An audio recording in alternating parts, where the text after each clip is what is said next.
Hello, मेरा नाम हरिशंकर वर्मा और आज मैं ऑर्गेनिक केमिस्ट्री के एक छोटा सा टॉपिक डिस्कस करने वाला हूं, जिस टॉपिक का नाम है एरोमेटिसिटी। ठीक है। तो एरोमेटिसिटी जानने के लिए सबसे पहले आपको जानना पड़ेगा कि एरोमेटिक कंपाउंड होते क्या हैं। क्या जानना है सबसे पहले? एरोमेटिक। एरोमेटिक एक होता है आपका एरोमेटिक कंपाउंड, दूसरा होता है anti aromatic compound, anti aromatic, और तीसरा होता है non aromatic compound, non aromatic compound. Clear है बात है? अगर कोई कंपाउंड एरोमेटिक है, अगर कोई कंपाउंड एरोमेटिक है तो क्या क्या कंडीशंस हैं जिसमें वो कंपाउंड एरोमेटिक होगा। तो वो कंडीशन क्या क्या देखें जरा। सबसे पहले अगर कोई कंपाउंड एरोमेटिक है तो सबसे पहले उसको होना पड़ेगा साइक्लिक। सबसे पहले क्या होना पड़ेगा? साइक्लिक होना पड़ेगा। फिर साइक्लिक होने के साथ साथ वो क्या होना चाहिए? प्लेनर होना चाहिए, प्लेनर। अच्छा, अगर कोई कंपाउंड प्लेनर है तो प्लेनर कब होगा? वो कंपाउंड प्लेनर तब होगा जब उसमें जितने भी एटम होंगे उस मॉलिक्यूल में, उन सभी मॉलिक्यूल का हाइब्रिडेशन क्या होगा? sp2 होगा। ठीक है, ये बात समझ आ रही है? नेक्स्ट, क्या होनी चाहिए उस कंपाउंड में? कॉन्जुगेशन होनी चाहिए, कॉन्जुगेशन। अच्छा, कॉन्जुगेशन का मतलब क्या होता है?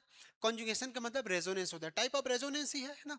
अच्छा, आप बोलेंगे रेजोनेंस क्या होगा, कॉन्जुगेशन क्या होगा? मैं चीजों को बिल्कुल शॉर्ट में बता देता हूं। अगर आपके पास डबल सिंगल डबल बॉन्ड हुआ, डबल सिंगल पॉजिटिव चार्ज हुआ, डबल सिंगल नेगेटिव चार्ज हुआ, डबल सिंगल लोन पेयर हुआ, तो ये सभी केस में आपको कॉन्जुगेशन मिल रहा होगा, सभी केस में आपको रेजोनेंस मिल रहा होगा। ये अल्टरनेट होनी चाहिए, double single double, double single plus, double single minus, double single lone pair. ठीक है। सबसे इसमें इंपॉर्टेंट बात है लास्ट वाला, फोर्थ पॉइंट, जो होता है हकल्स रूल। हकल्स रूल क्या कहता है? हकल्स रूल देखें।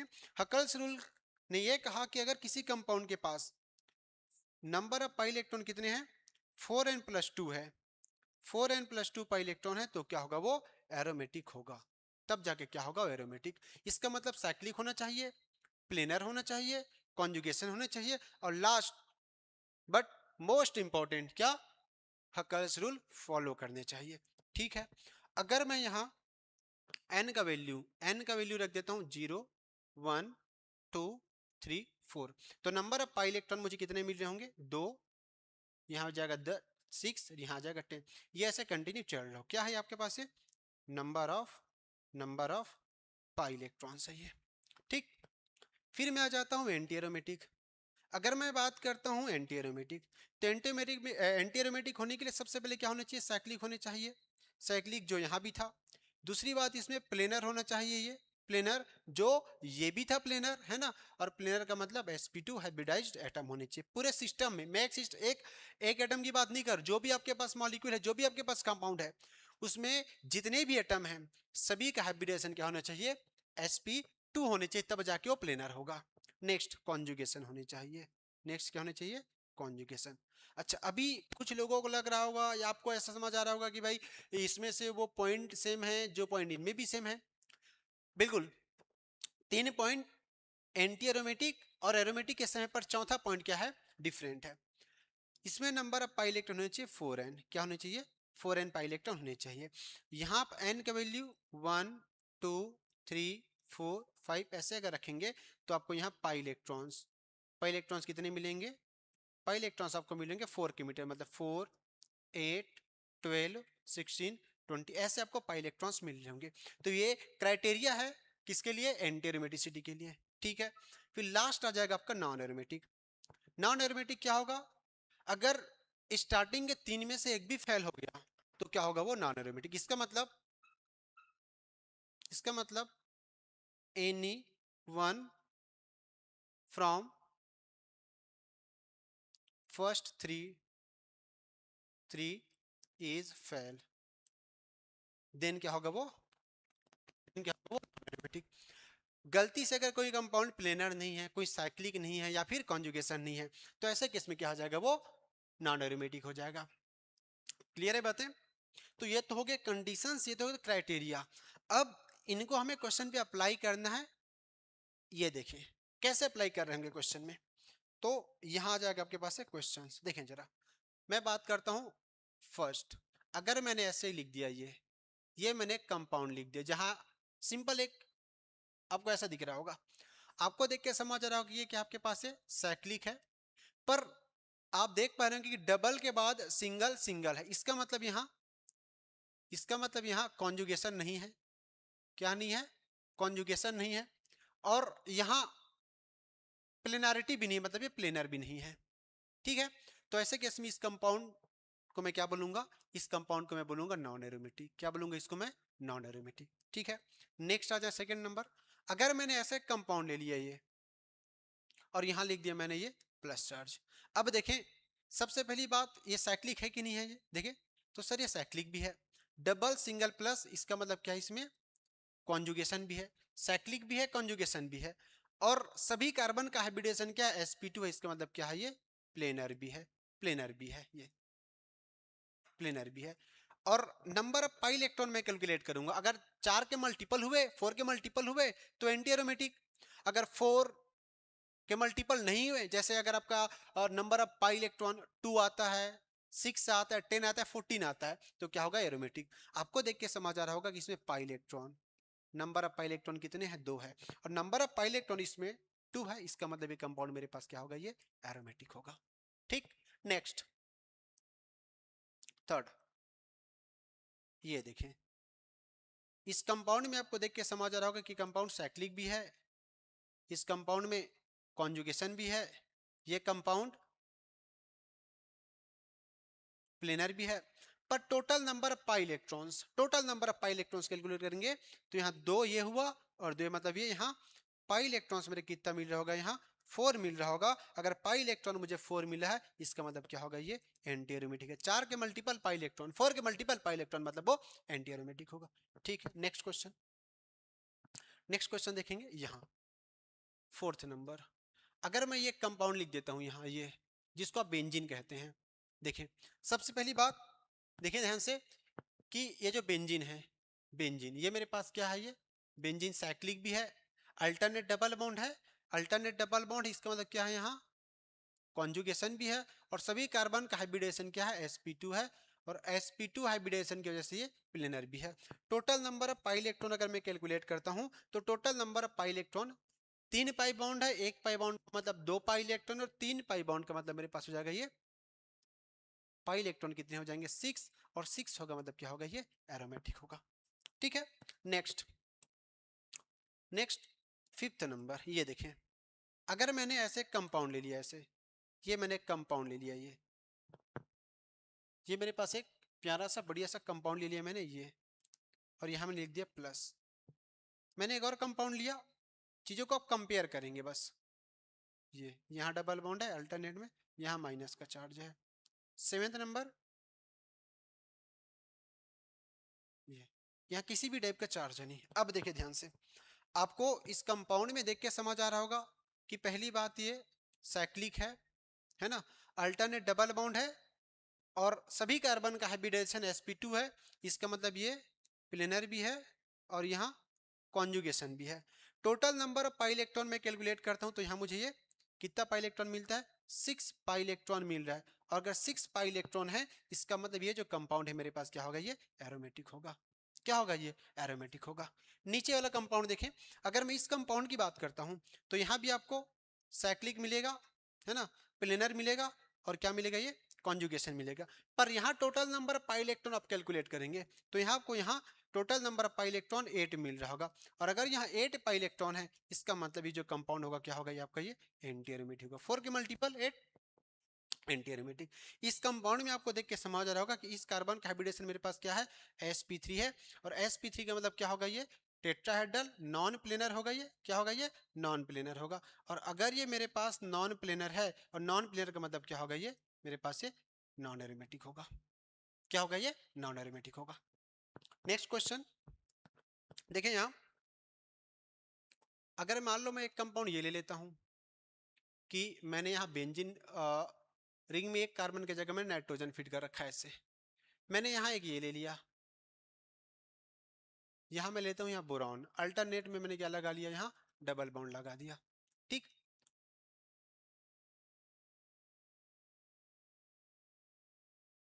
सबसे पहले मैं इनको एक बार देख लेता हूँ दोनों को। देखें जरा, इन दोनों में आप देख रहे होंगे तो आपको समझ आ रहा होगा कि ये साइक्लिक भी है, प्लेनर भी है, कॉन्जुगेशन भी है ना। इसके पास लोन पेयर है, पर ये लोन पेयर रेजोनेंस में इन्वॉल्व नहीं हो रहा होगा क्योंकि ऑलरेडी उनके पास उतने डबल बॉन्ड्स है कि वो कॉन्जुगेशन कर ले। ठीक है, तो आपको देख के समझ आ रहा होगा कि प्लेनर भी है, साइक्लिक भी है, कॉन्जुगेशन भी है। तो अगर मैं टोटल पाई इलेक्ट्रॉन कैलकुलेट करता हूं तो यहाँ 6 पाई इलेक्ट्रॉन है, और 6 पाई इलेक्ट्रॉन का मतलब मेरे पास क्या होगा, ये जो मेरे पास है क्या होगा, ये एरोमेटिक होगा। क्या होगा मेरे पास, ये एरोमेटिक। यहाँ भी आप देखें, किसी के दिमाग में आ गया कि बोरॉन ने 3 बॉन्ड बना लिया, तो रेजोनेंस कैसे होगा, कॉन्जुगेशन कैसे होगा? तो मैं आपको बता देना चाहता हूं कि बोरॉन के पास एक वेकेंट ऑर्बिटल होता है जिसके थ्रू ये रेजोनेंस कर पाएगा। अगर ऐसा है, इसका मतलब क्या है आपके पास, ये जो कंपाउंड है ये साइक्लिक भी है, कॉन्जुगेशन भी है, प्लेनर भी है, और नंबर ऑफ पाई इलेक्ट्रॉन कितने, 6 है। इसका मतलब क्या होगा, ये भी आपका एरोमेटिक होगा। ठीक है, एक ये भी देख लें आप,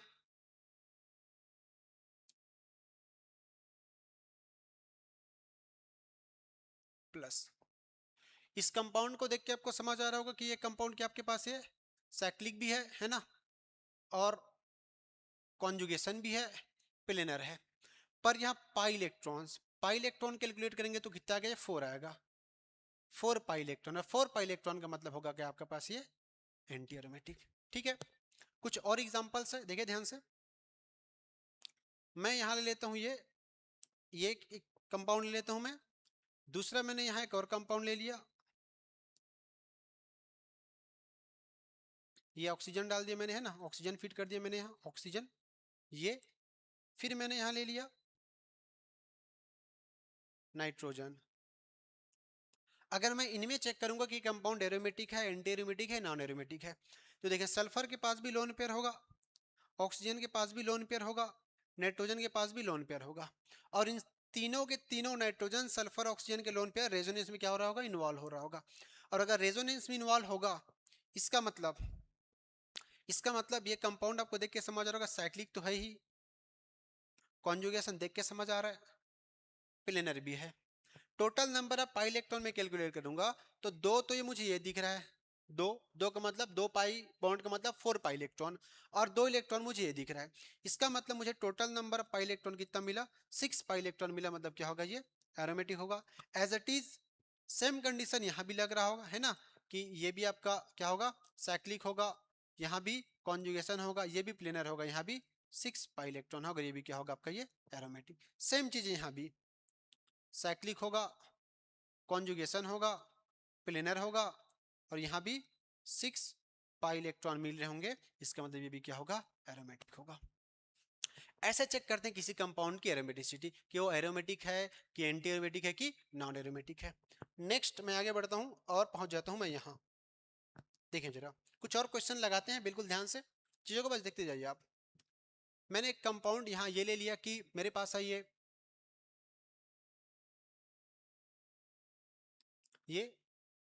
मैंने एक कंपाउंड ले लिया, फिर मैंने एक कंपाउंड यहाँ ये ले लिया, प्लस मैं एक कंपाउंड यहाँ ये भी ले सकता हूँ,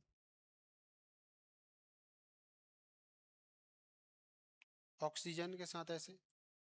ठीक, अच्छा अगर मैं इनमें चेक करूं तो आपको एक चीज कॉमन दिख रहा होगा कि ये जो मेरे पास कार्बन, इसका हाइब्रिडेशन क्या है, sp3 है, तो कुछ चेक करने की जरूरत नहीं है। ये कंपाउंड कैसा हो गया, नॉन प्लेनर, और नॉन प्लेनर का मतलब क्या हो जाएगा, ये नॉन एरोमेटिक। वैसे यहाँ भी देखें, इसका हाइब्रिडेशन sp3, इसका मतलब ये नॉन प्लेनर, और नॉन प्लेनर का मतलब क्या हो जाएगा, ये non aromatic. As it is यहाँ भी चेक करें, sp3, sp3 का मतलब नॉन प्लेनर, क्या हो जाएगा, ये नॉन प्लेनर, और नॉन प्लेनर का मतलब नॉन एरोमेटिक। बिल्कुल सिंपल तरीका चेक करने का ये। अच्छा कुछ बातें मैं यहाँ बिल्कुल लिख रहा हूँ, ध्यान से समझिएगा।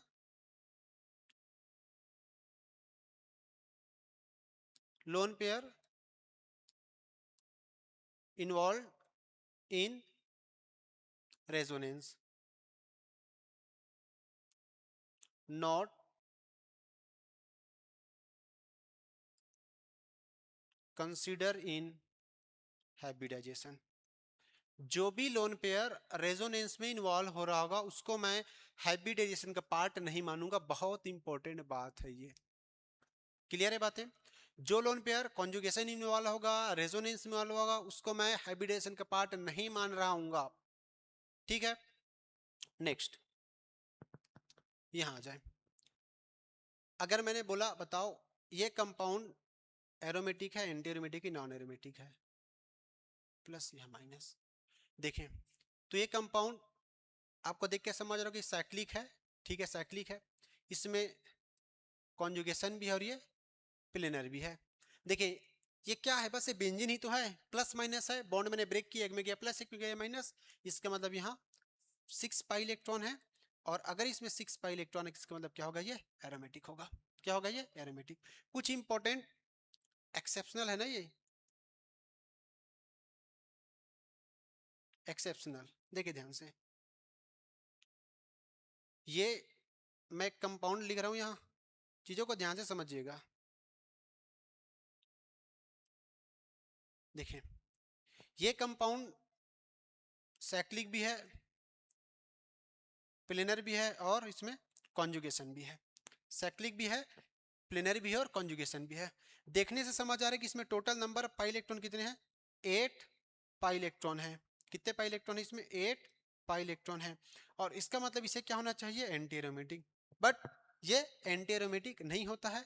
ये कंपाउंड आपका क्या होता है, ये कंपाउंड आपका होता है नॉन एरोमेटिक। और ये इस फॉर्म में एग्जिस्ट नहीं करता है, ये इस फॉर्म में एग्जिस्ट नहीं करता। ये एग्जिस्ट करता है किस फॉर्म में,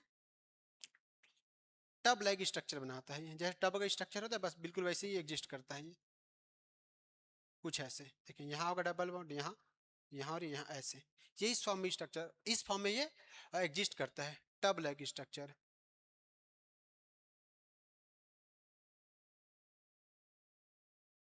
इस फॉर्म में एग्जिस्ट करता है। ठीक है, एक और कंपाउंड देखें ध्यान से आप,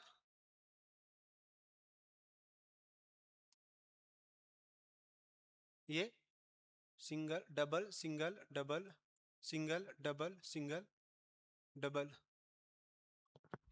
एक सेकंड है ना, मैं थोड़ा बैक करता हूँ। और double single double single double single double single double single, ये मैंने कंपाउंड लिख दिया है ना। अच्छा, देखने में आपको समझ आ रहा होगा कि ये साइक्लिक भी है, प्लेनर भी है, कॉन्जुगेशन भी है। Total number of pi electron आपने कैलकुलेट किया तो आपने 10 पाई इलेक्ट्रॉन कैलकुलेट किया। और आपके अकॉर्डिंग इसको क्या होनी चाहिए, क्या होना चाहिए, एरोमेटिक। बट बट बट ये एरोमेटिक नहीं होता है। ये कंपाउंड भी क्या होता है आपका, ये नॉन एरोमेटिक होता है। रीजन क्या समझे, यहाँ एक हाइड्रोजन एटम है, यहाँ क्या है, ये हाइड्रोजन एटम है जो आपका डेज में होगा, जबकि दूसरा हाइड्रोजन एटम कहाँ होगा, वेज में होगा। रिपल्सन की वजह से इसमें प्लेनरिटी चेंज हो जाती है और ये कंपाउंड ओवर आपको क्या मिलते हैं, ओवरऑल ये नॉन प्लेनर मिलता है। और अगर ये प्लेनर ही नहीं है, इसका मतलब ये एरोमेटिक तो पॉसिबल ही नहीं है, इसलिए क्या होता है, ये एंटी एरोमेटिक होता है। क्लियर है बात है। इसमें मैंने जितने क्वेश्चन कराए हैं, ऐसा सिंगल क्वेश्चन नहीं होगा जो प्रीवियस ईयर में नहीं पूछा होगा, चाहे वो नीट की बात हो, जेईई मेंस की बात हो या एडवांस की बात हो। सभी क्वेश्चंस आपको ऑलरेडी एग्जाम में पूछा जा चुका है। ठीक, कुछ और एग्जांपल आप देख सकते हैं, देखें जरा, इसके थ्रू आप कुछ और बढ़िया चीजें कर सकते हैं। और वो क्या है, देखें इसका एप्लीकेशन, अगर मैं एक बात करूँ, मैं एक एप्लीकेशन आपको बता देता हूँ। देखें आप इससे स्टेबिलिटी कंपेयर कर सकते हैं। क्या कंपेयर करेंगे, स्टेबिलिटी। आप इससे स्टेबिलिटी आप कंपेयर कर सकते हैं। अच्छा, एक बात और मैं बताना भूल गया हूँ, स्टेबिलिटी ऑफ ये तीन, aromatic, anti aromatic, non aromatic, सबसे ज्यादा स्टेबल कौन होते हैं, स्टेबिलिटी। अगर आपको पूछ ले सबसे ज्यादा स्टेबल कौन होता है, तो आपके पास आंसर आ गया एरोमेटिक, फिर नॉन एरोमेटिक, फिर लास्ट में आ जाएगा आपके पास से एंटी एरोमेटिक। क्लियर है बातें। देखें अब मान लो मैंने आपको एक कंपाउंड दे दिया, वो कंपाउंड कुछ ऐसा है, आपको बताएं, आपको बताने कौन सा सबसे ज्यादा स्टेबल होगा, कौन सा सबसे ज्यादा स्टेबल हो रहा होगा।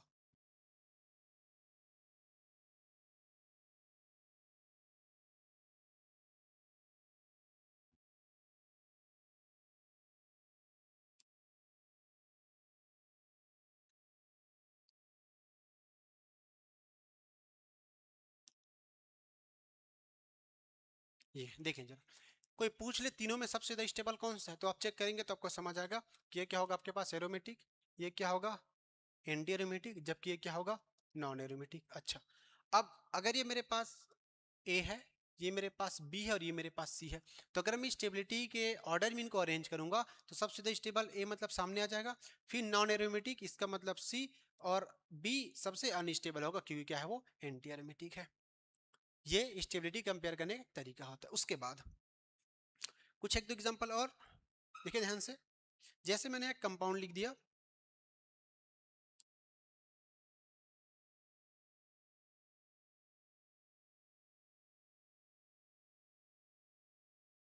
ये मैंने एक कंपाउंड बना दी है ना,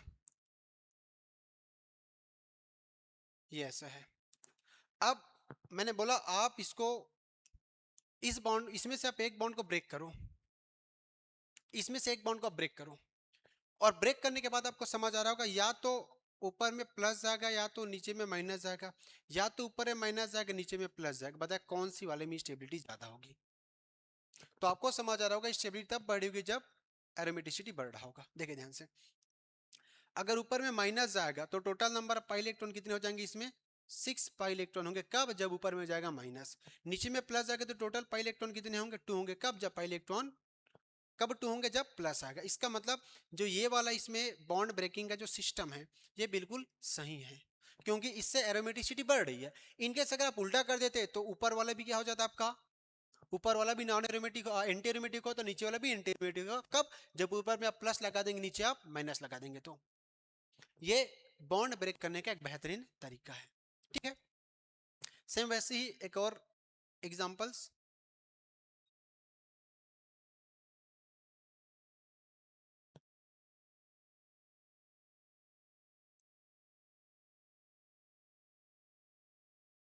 ये देखें, अगर इसमें से मैं एक बॉन्ड ब्रेक कर रहा हूँ, अगर मैं इस बॉन्ड को ब्रेक कर रहा हूँ, इस बॉन्ड को तोड़ रहा हूँ मैं, तो अगर ऊपर में प्लस लिखूंगा और नीचे में माइनस लिखूंगा ऐसे, तो ऊपर वाले में भी पाई इलेक्ट्रॉन कितने होंगे, 6 होंगे। नीचे वाले में भी पाई इलेक्ट्रॉन कितने होंगे, 6 होंगे। अगर ऐसा हुआ तो ये भी एरोमेटिक होगा, ये भी एरोमेटिक होगा, और इससे स्टेबिलिटी दोनों की बढ़ जाएगी। ठीक है, तो इसमें जितने भी क्वेश्चन अपन लगा है बहुत इंपॉर्टेंट है, और ऐसा सिंगल क्वेश्चन नहीं होगा जो एग्जाम में पूछा नहीं गया, चाहे वो नीट की बात करूं मैं, मेंस की बात करूं, एडवांस की बात करूं, है ना। तो आज का क्लास, ये लेक्चर मैं यही खत्म करता हूं। बढ़िया से पढ़ते रहे। Happy learning.